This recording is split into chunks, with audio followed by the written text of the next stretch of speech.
চলো আজ বানানো যাক শাহি পানির। এর জন্য সবজিগুলোকে প্রথমে কেটে নিয়েছি, আর তারপর সব সবজিকে 80% কুক করতে হবে। প্রথমে আলুটাকে নুন হলুদ দিয়ে ভেজে তুলে নিতে হবে। এরপর গাজরটাকেও নুন হলুদ দিয়ে এইভাবে ভেজে তুলে নিতে হবে। এরপর আমরা দিয়েছি বিনসগুলোকে কিছুক্ষণ ভেজে নিয়ে তার মধ্যে ক্যাপসিকামগুলো দিয়ে সঙ্গে সঙ্গেই সেটাকে ভেজে তুলে নিতে হবে।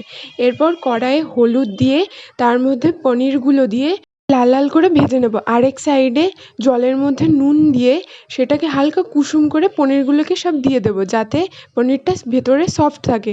আর তারপর এখানে তেলের মধ্যে গোটা গরম মশলা ফোড়নে দিয়ে কাজু বাদাম কিশমিশ টমেটো আর আদার একটা পেস্ট, তার মধ্যে নুন হলুদ চিনি দিয়ে ভালো করে নেড়ে নিয়ে মশলাটা যখন কষে যাবে তার মধ্যে দিয়ে দেবো পোস্ত বাটা। সেটাও যখন তেল ছেড়ে দেবে তার মধ্যে ভেজে রাখা সবজিগুলো এবার দিয়ে দেবো।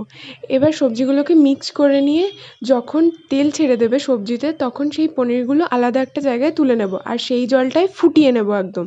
তারপরে সেই জলটাই দিয়ে দেবো তরকারিটার মধ্যে। এরপর একটু ফুটিয়ে নিয়ে 5 মিনিট ধরে তারপর পনিরগুলোকে দিয়ে দেবো। এরপর কিছুক্ষণ ফুটিয়ে নিয়ে তার মধ্যে দিয়ে দিতে হবে গরম মশলা, আর তারপর নামানোর ঠিক আগে দিয়ে দেবো ঘি। এইভাবেই কিছুক্ষণ নেড়ে চেড়ে নিয়ে ফুটিয়ে নামিয়ে নিলে রেডি আমাদের শাহি পানি।